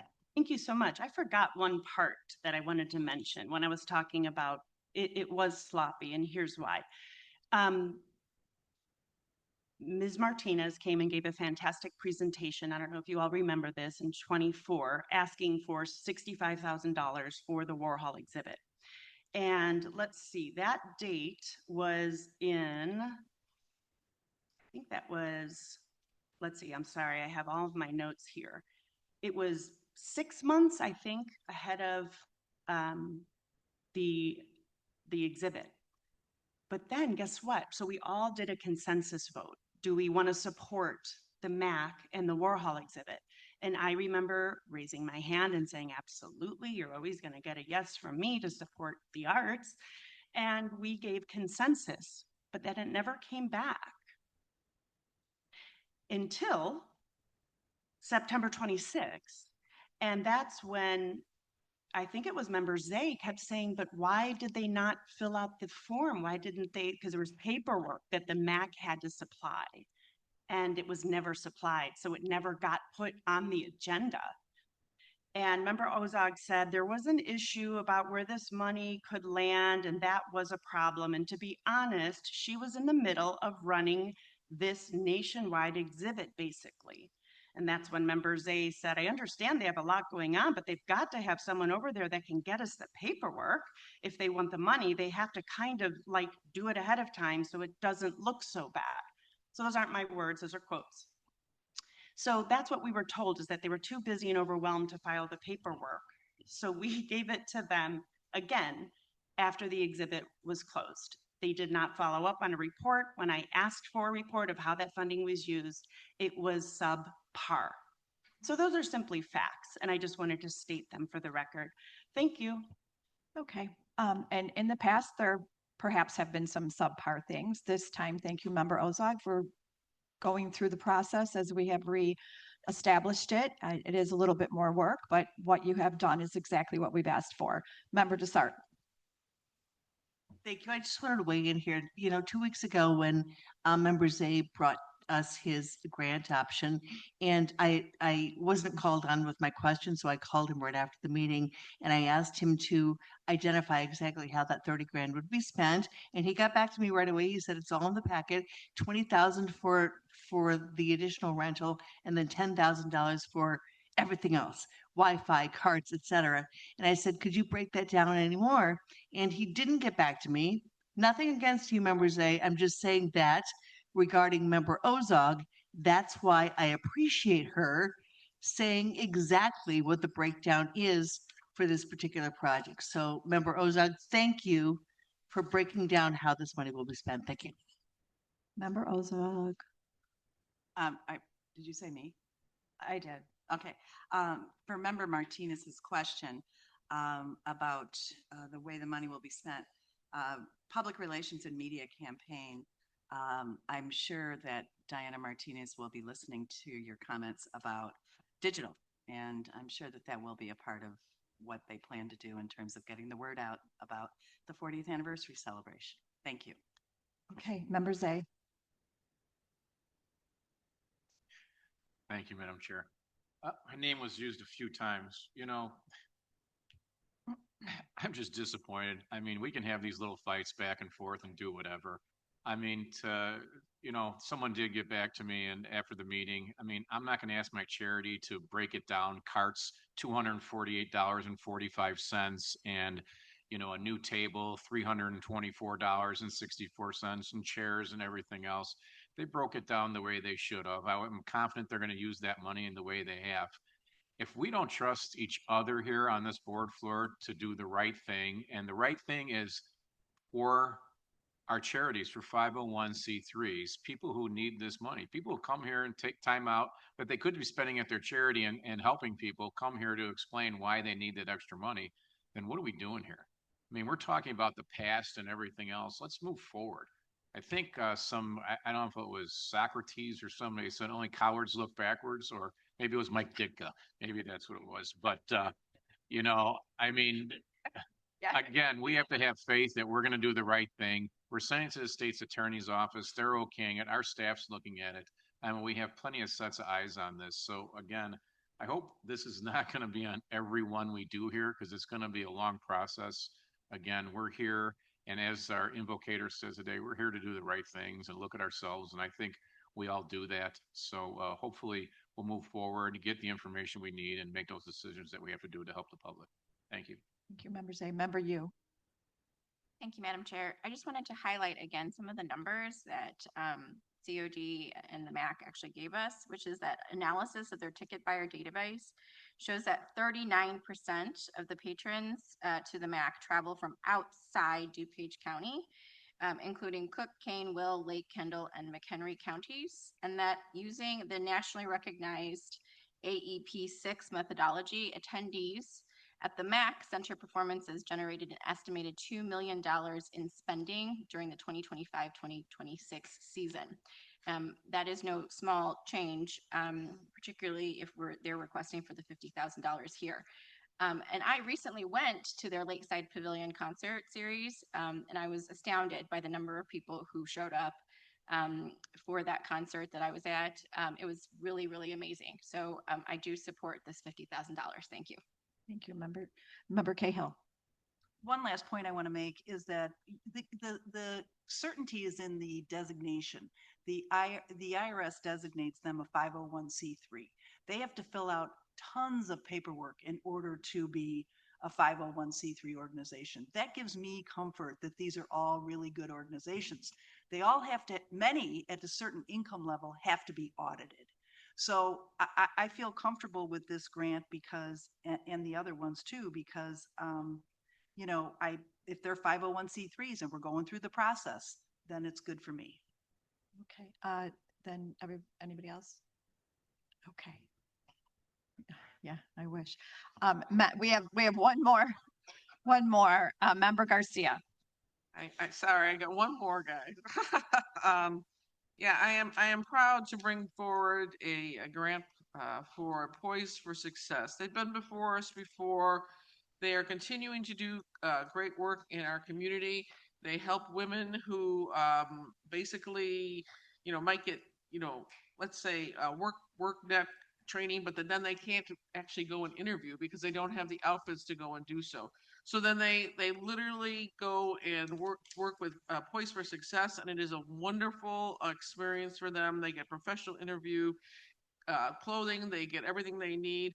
They're asking for a grant budget. I can break it down for anybody who wants to know. It's $9,000. There is certain, of course, clothes that they cannot take as a donation. There's certain undergarments and things like that, so they have to buy that for the women. There's some accessories and shoes. $4,000 is basically to try to make the room more comforting for the women. And I think it's also going to be going toward the resources. And I had a long discussion with Gail, who was here today, who was like a one-woman dynamo. If you haven't met her in person, she's a one-woman dynamo. Trying to get the word out more so people know that about Poise for Success, because I think that it's something that it's a hidden treasure in our district and throughout the county. So she's going to be working on that. And of course, $5,000 for program and delivery and client support. These are resources that support the same thing and going for actually making the client experience even better. I cannot talk highly enough about this organization. It is something that is very much needed in DuPage County, and I think that they are asking for just the bare minimum that they need. And I highly, highly hope everybody supports this. Thank you. Okay, Member Galassi. Thank you, Madam Chair. I just wanted to mention, Member Cahill and I went to visit Poise for Success back when we were first elected. I was incredibly impressed with their facility, their process, what they were doing with the bare minimum of funding that they had. It was amazing, the amount of volunteers that they had helping them. But I also just wanted to add, and I don't usually say something that deserves a ding from the back row, but here it comes. As I was an executive recruiter, I always gave people interview prep thank you. And part of that prep included proper attire, how to be confident and all those things. It is incredibly important to feel confident and be appropriately dressed when you are trying to secure a job. It is the number one thing that I spoke about when I would be giving an interview prep. So I really appreciated your public comments. I couldn't agree more that this is, all about giving an individual the best opportunity they can to better their life. And I fully support this. It's a tremendous organization. Thank you. Thank you, Member Galassi. Member Ozog. I had the opportunity to donate this past spring. They have, I think, 6 donation days. It's very organized, and there were at least 3 or 4 cars in front of me on a Saturday, and all they ask is that you hang your clothes, not leave them in a bag, so that certainly makes it easier for them to sort. But 3, 4 cars in front of me, and very organized, and a super addition to our community. Thank you. Member Honig.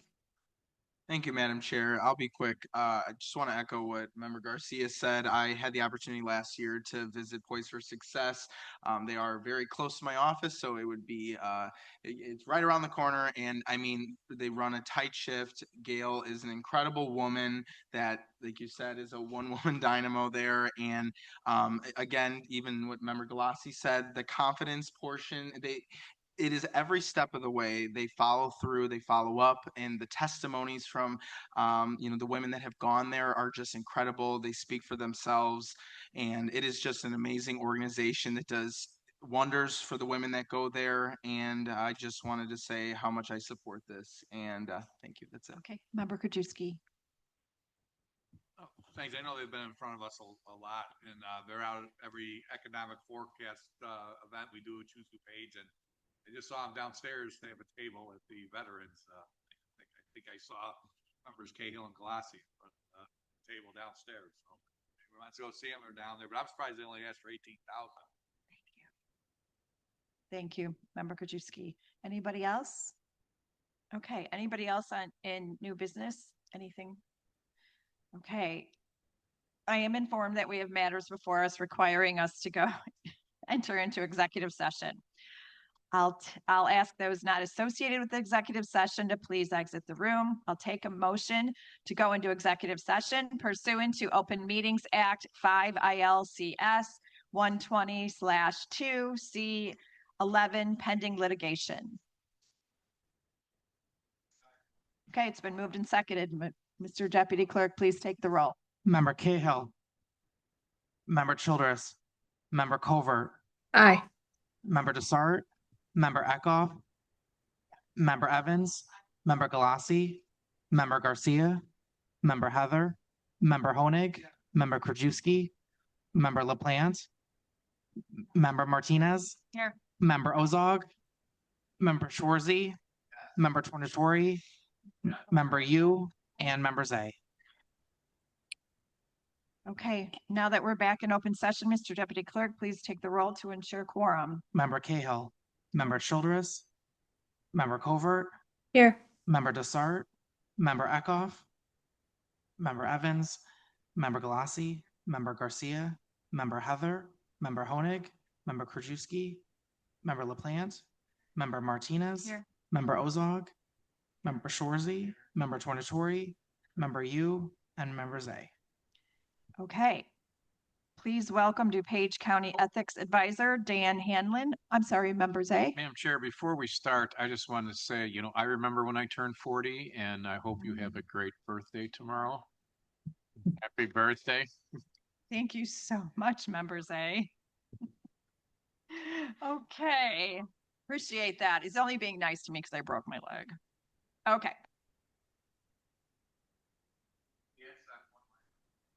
In a chair.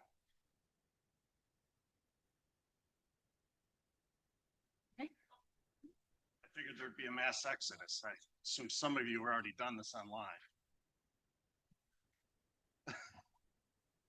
I'll be as quick as I can. I know it's getting late.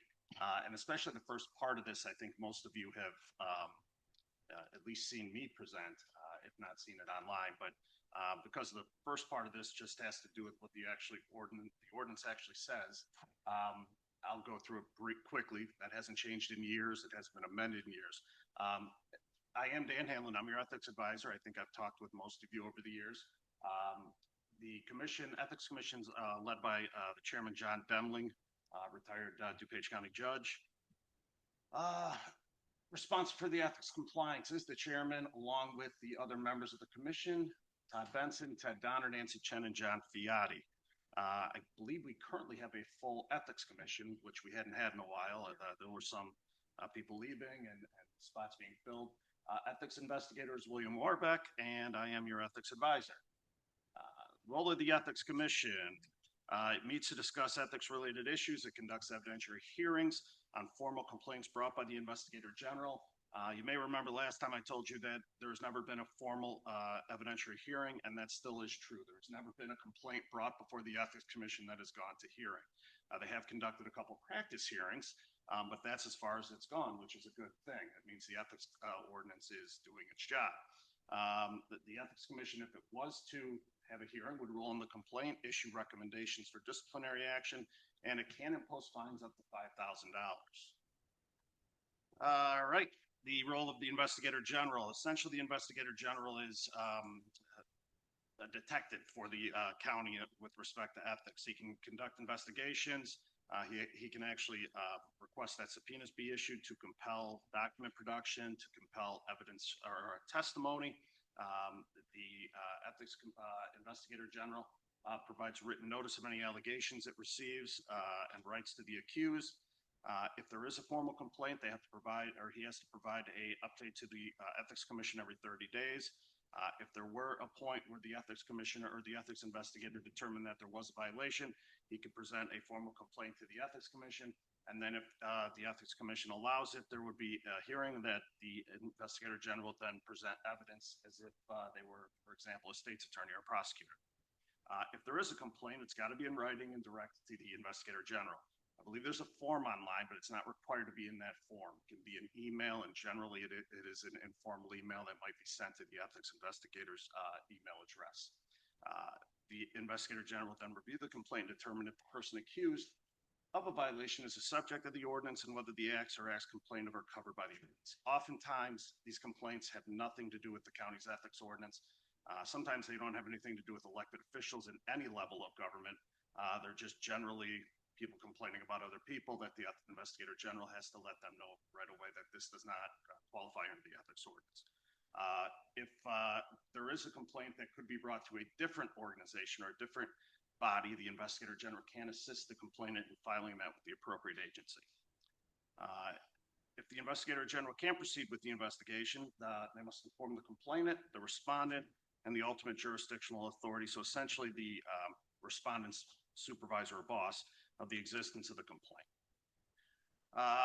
If the investigator general believes that a complaint is properly submitted, they will conduct a preliminary investigation to determine whether reasonable cause exists to believe a violation occurred. Again, if there is standing, the next step is there a case here? And oftentimes, if they get past the standing, these cases tend to be not ethics violations. The ethics investigator can compel testimony under oath if he or she deems necessary, and then would prepare a written summary report to the Ethics Commission chairman, the respondent to complaint, and the UGA, indicating the results of his or her inquiry. If the investigator general believes that probable cause does exist or reasonable cause exists that an ethics violation has occurred, he or she may petition the commission for leave to file a formal complaint. The commission can deny that after being presented with the preliminary evidence as to whether there is a complaint. If the commission approves it, there will be a hearing within 6 weeks pursuant to the ordinance. So what do I do outside of standing here today, instructing or advising you all on what the ethics ordinance requires? I provide guidance to any person subject to the ordinance. I have talked with many of you over the years and have answered any questions you might have relating to what the ordinance requires, provides for, etc. I can provide and sometimes am required to provide written opinions. I assist in preparing materials and information to help guide the subject of the ethics ordinance. Track and monitor compliance with ethics training required under the ordinance. So in addition to the county offices, there's those external agencies such as the Housing Authority. We have to track those. A lot of times that's a little difficult because we don't always have the accurate roles of who's working there. So actually Evan's been doing a great job, I believe, of tracking down who actually should be doing the training. And then I prepare and conduct ethics training such as this one. I also do it for the city of Aurora pursuant to the intergovernmental agreement that the county entered into with them. So I have put on live trainings for them as well. So what does the ordinance cover? We've got gift ban, we've got political contributions, prohibited political activity, conflicts of interest, and disregarding of the ordinance and retaliation. So we're going to briefly touch on each of these points before we get into some questions.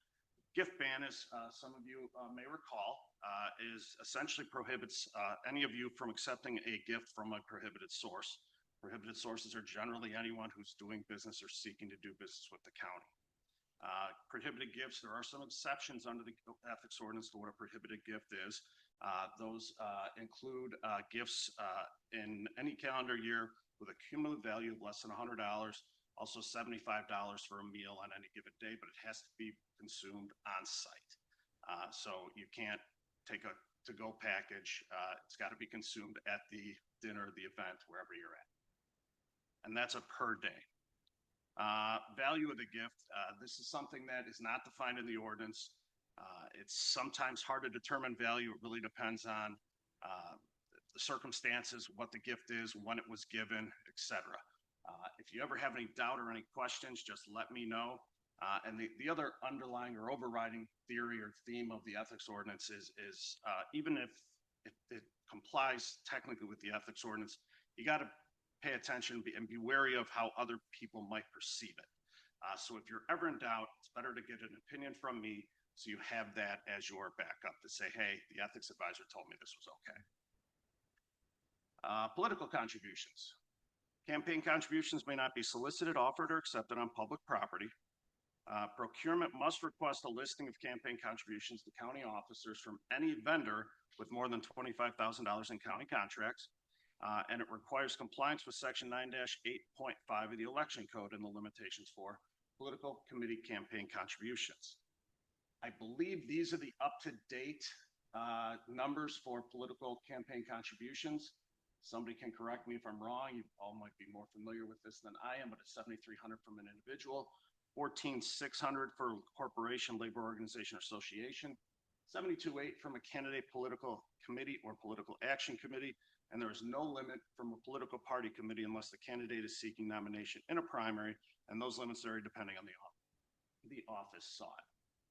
If, however, a race is self-funded, these limits do not apply. So it's that anyone who contributes $100,000 to their own campaign, these contribution limits don't apply.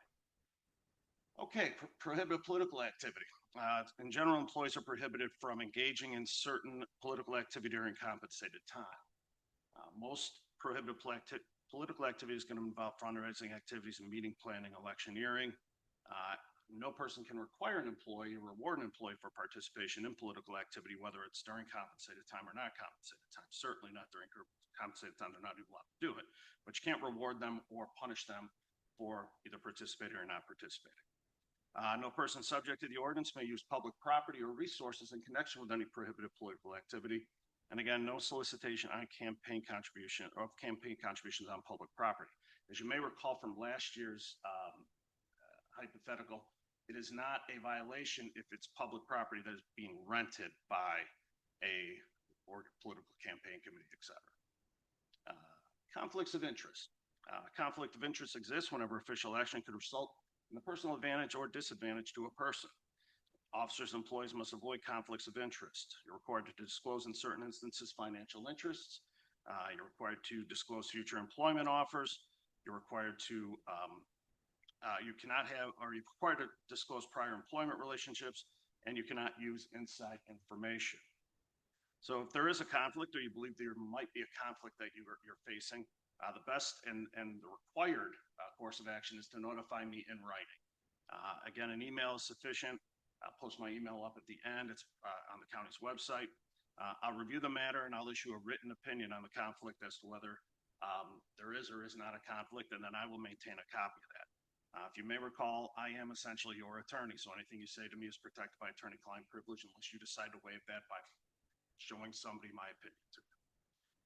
If I determine that a conflict exists, you're going to need to abstain from discussion and deliberations and may not vote on any contract with the person or entity involved in that conflict. There's some general other unethical behaviors that are covered by the ordinance. We have interfering with an investigation, which is failing to cooperate or worse, providing false information, and you are not allowed to retaliate against whistleblowers. So the newer part of this, I tried to change up the questions from last year's presentation. So we have a hypothetical like we did last year. We have County Board Member A serves on the Public Works Committee, which is responsible for, among other tasks, overseeing facilities management. Keep in mind, I had to look up what committees were on here, so I'm not singling anyone out.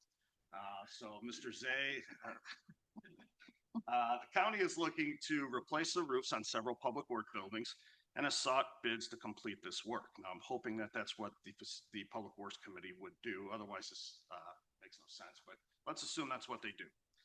One of the entities submitting a bid is Acme Roofing Company. Acme is one of several companies that has been used to perform roofing services on various DuPage County-owned buildings over the years. And the discussion on which company will be the successful bidder is on the committee's next agenda. Member A is currently running for re-election to Member A's county board seat, and Member A is an 8% owner of a roofing supply company whose quote was used by Acme in preparing its bid, with Acme committing to purchase materials from the roofing supply company in the event Acme is awarded the contract. So based on that scenario, that hypothetical, I'm going to ask some questions on a few of the topics that the ethics ordinance covers. The first one is gift ban. John, the president of Acme, sends Member A a text wherein he asks Member A and Member A's spouse to join him and his wife for a dinner at a high-end steak restaurant.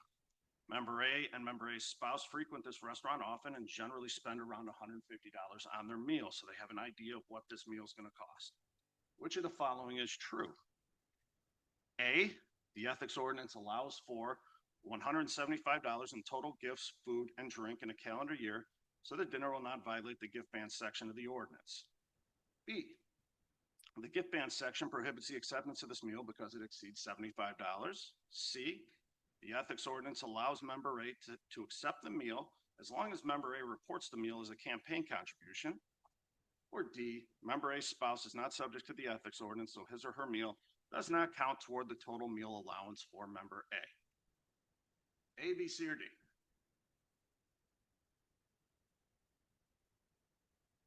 hear B? Did I hear a D? All right, so B. All right. You were correct. At least I think you all said B. Section 2-155 defines a gift and pertinent part as a cash or as a discount or other tangible or intangible item having a fair cash market value. It can't be argued that a meal counts as that. 2-4738 prohibits a member A or a family member living with member A from accepting any gift from a prohibited source. 2474 contains the exception for $75 on a single calendar day of food or refreshments, again, must be consumed on site. So although the meal from John to member A was only $75, because member A's spouse lives with member A, the total would exceed the $75 allowable. And you can't combine the gift portion of that. You can't say, well, I haven't gotten a gift from them this year, so the food could be considered a gift, and it's a calendar year, so I get $175. That's not how it works. You can't combine those two. Following up to that, does the previous answer change if member A and John are friends? Yes, because gifts and meals from friends are an exception to the gift ban section. No, because John is prohibited source. Or maybe. I hear B and C. I think I heard an A. Let's see. Gifts from friends are an exception, but there's certain factors that you have to consider. Do you exchange gifts generally with them? When you go out to meals in the past with them, are they paying for your meal? Do you sometimes pay for theirs? Did John use his company credit card to pay for this meal? Do you know whether John got reimbursed from his company to pay for this meal? These are all factors that will go in to whether you're allowed to accept this gift as a friend. And in the end, let's say you accept the gift and you find out John tells you the next day, hey, I was able to write that off because I took you out. You have a couple options then. You could either donate a like amount to a qualifying 501c3 and keep that receipt in case it ever comes up, or you can return the gift, which you can't in this case. So generally, your option here is to donate to a charity. But you can't accept it if you know it's a violation in advance and then decide to donate later. All right, general, did I go too far? Yes, I did. Yeah, so those are the general considerations. Next question. Financial interest in a contract. So again, we're under the same scenario. Yeah, based on members A ownership of 8% of the roofing supply company, which company will likely supply the materials for the project if Acme is awarded it. What are member A's obligations under the ethics ordinance? A, member A is not required to do anything under the ethics ordinance because member A is only an 8% shareholder of the roofing supply company.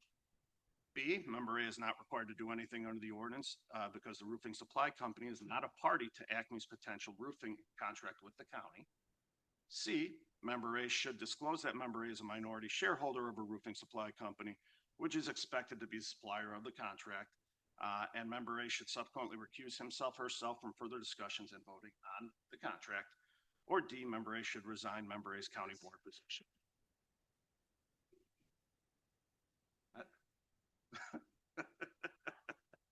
So, as you may have guessed, the answer is in fact C.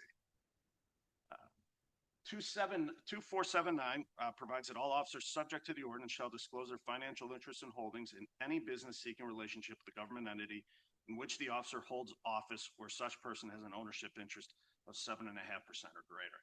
I realize that your roofing supply company or member A's roofing supply company is not a party to the contract, but under the ethics ordinance, if I was called up by member A, I would certainly tell member A that the position should be to recuse yourself and to disclose your interest in this potential contract. It also comes up under the conflict of interest section, which is 2480, which basically says if you or someone else is going to benefit by this contract, you would have to disclose the interest and recuse yourself. Confidential information, same scenario. Prior to the submittal deadline, member A tells John that the county will not spend over $750,000 for this roofing contract, which information is not contained within the RFP. Member A learned this information during a lawfully closed meeting of the committee. Has member A violated the ethics ordinance? A, yes. Member A is prohibited from ever discussing what was said at the committee meeting with anyone not present at the meeting.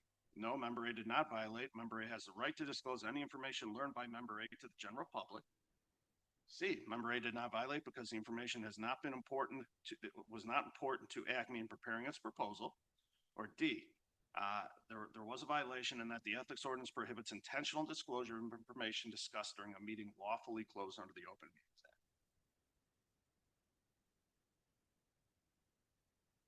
It is D. Oh, it was D. There we go.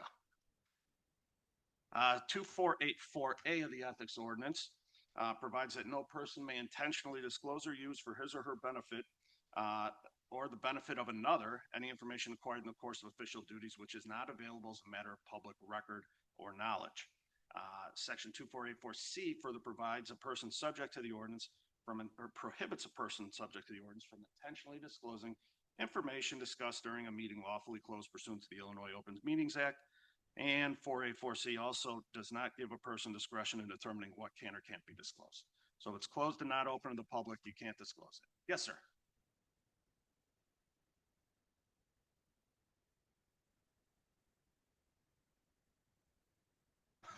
So, so the violation is our ethics ordinance, not the Open Meetings Act. Well, it's probably a violation of both.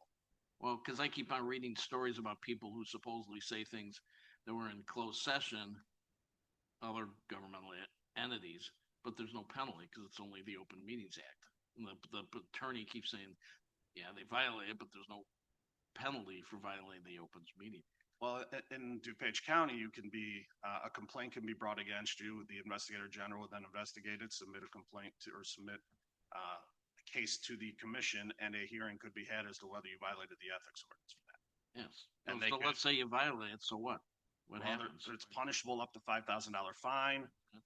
They can recommend other sanctions to your ultimate jurisdictional authority, which would be the rest of the board. Provides the penalty, not the open. Pardon me? The ethics ordinance provides the penalty, not the Open Meetings. I don't know for sure whether there is a second penalty or an alternate penalty under the Open Meetings Act. I thought there was, but I could be mistaken. Just the stories I have read, there's, they're like, yeah, I violated, so what? I don't know. Be interested to find out. Maybe you can tell us next year. I'll look into that. All right, last one, I believe. Yes. Future employment. After member A has recused himself herself from discussion and voting on the roofing contract, John offers member A potential employment after member A decides to leave the county board in the future, given member A's familiarity with the roofing industry as an owner of a roofing material supply company. Member A goes on to discuss the terms of the future employment with John, including the possible salary in the event that member A is ultimately hired. Has member A violated the ethics ordinance? A, no, member A has not, or member A has a right to discuss future employment with anyone, especially employment that will not be provided to member A until member A is no longer a county board member. B, the ordinance has not been violated because member A can discuss this future employment because member A has already recused himself herself from discussion and the vote on Acme's contract. C, the ordinance was violated because member A is prohibited from discussing any future employment with an individual or entity doing business or seeking to do business with the county board without first advising the ethics advisor. I heard one C. Anybody else? Correct. 481 essentially prohibits discussion from with any prohibited source regarding any future employment, no matter how distant in the future is. So if Acme comes up to member A and says, hey, how about this job when you get off the board? I understand I can't hire you now, but how about this job when you get off the board? Member A essentially under the ordinance is required to politely say, I can't discuss this with you, and then reach out to me and say, okay, I got approached by Acme. Am I allowed to discuss this with them? And then I provide a written opinion. And again, this is something I would ask that you do in writing. Something you do in writing, so it's all documented. Ultimately, this may require recusals from future voting on any sort of Acme contract and disclosures. So it's something that you can't discuss at all without talking to me first. Okay. Last point. These are essentially the bare minimum of what you're required to do under the ethics. The ordinance is a guide. But again, as I said earlier, you want to make sure that what you're doing it feels right, and that, one, you're not in violation of the ordinance, but also how is your actions going to be viewed by others? That's something that you have to consider when looking at this. And oftentimes getting an opinion from me prior to acting is your best bet. So feel free to reach out to me. I thought I had a information or a contact slide there, but feel free to reach out to me at any time. Again, I'm your attorney, and anything you say to me is protected by attorney-client privilege. Any questions? Anything?